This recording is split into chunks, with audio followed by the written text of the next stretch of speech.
Welcome back to the page where I'm simply going to answer questions that people asked in the comments, and then people are going to get upset about it.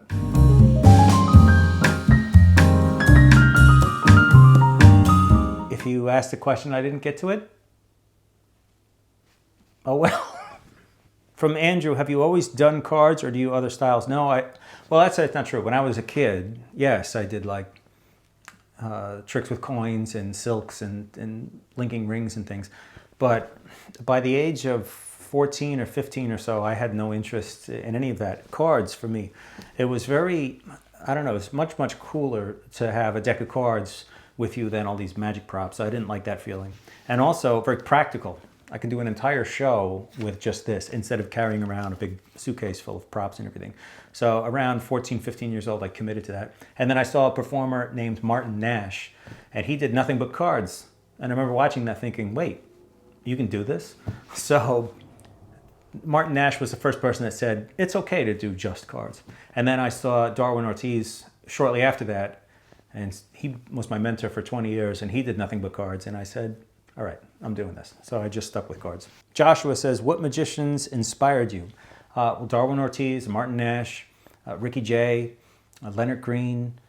My close friends that I work with inspire me all the time. Andrew Wimhurst, Tony Cabral, Michael Vincent from London, Jack Carpenter out in Seattle. These are just fantastic magicians that when I watch them, it just makes me want to sit down and practice and get better. Dev says, when was the first time you performed live? Well, I learned at 7 years old my first few card tricks, but I'm sure I did a lot of like family gathering performances when your mom says, oh, Jason's going to do his little tricks. But the first performance I really remember that mattered was in third grade. I did magic shows for each class during the day. So I did like 4 shows in one day or something for the entire school in Greenville Elementary School. Tommy says, how many hours a day did you dedicate to practicing? All of them. I didn't look at practice like a chore. Like when I had to practice piano, it was always kind of like I stalled until the day before my lesson, and then I would sit down and practice.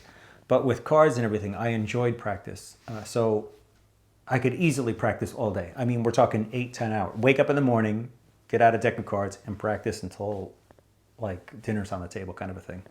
So you'll get real good real quick if you do that. So if you want to, when I got older, of course, it was more scheduled, more disciplined practice. So I would say 4 to 6 hours a day at least, because I was busy writing books. I was busy practicing for shows, rehearsing, and doing other odds and ends. So I guaranteed myself I would schedule it and say, I'm going to practice for these 4 to 6 hours a day. But like I said, I enjoy practice. It's not something that wears me out. So if you wanted a specific answer on how many hours I practice, I would say 4 to 6 hours a day for 35 years. If you want to do the math on that, you can. It's probably what? 60,000 hours of practice or something. On just cards. I had to do that for piano and guitar as well. Dave Beck says, what jobs did you work before becoming the GOAT? Well, when I was 14, I worked at a golf course. I remember that was a lot of fun because I worked from like 5 to 2, basic maintenance. And then I would play free golf after that. So I got real good at golf as well. But I had that job for a couple of years, just on like the summers and stuff. But I was actually touring in bands by the time I was about 13, 14, 15 years old. I used to play with a band called Ernie Williams and the Wildcats in upstate New York. And I was, 15 years old playing out in clubs 5 nights a week. So that was, if you want to call that a job, but I enjoyed it and it was income. And then I worked at a bank once. I worked there for 3 weeks, I think. And one day the boss came up to me and said, I know you were hired just to be a teller, but I want you to do these 10 additional things after work. And I remember thinking, who are you to tell me now my job is now twice as difficult? So I quit after 3 weeks. And then I was on the road after that for 11 years with Ernie Williams, Vince Converse, and Shamika Copeland, all playing in bands. And then I quit Shamika in 2005, 2006 or so. And then I started doing a lot of corporate work around then and really kind of got my career going with cards. And then I published 2 books, and after that, it's all kind of history. But those are the only jobs. I had a 9-to-5 job for 3 weeks once in my life. And having a boss is not something I'm gonna do. And if your boss drives you crazy, consider quitting and shuffling cards on the internet. It's much more fun. Metabubble says, what's the weight limit of your shelves? And are you close to max with all those decks of cards? No, these are fine. This is just CGI back. This isn't even real. Like, it looks super real, but it's just CGI. No, this really doesn't have a problem. My real problem is my library. I have about 2,000 books, and some of those shelves are a little bit bent out of shape. Spicy Panda says, I'm jealous of your deck collection. I'm jealous of your deck. It happens. How many decks do you think you own, and any special favorites? Well, I already answered this question. I have about 15,000, 20,000 decks or so, but they're for work. I have all just bicycle standards, these guys, rider backs. But these are for work. This isn't like how most people collect playing cards. I use these for my job, so I want to make sure that I have those decks in stock and ready to go. And I'll tell you how that happened. Because people ask, why do I need that many decks of cards?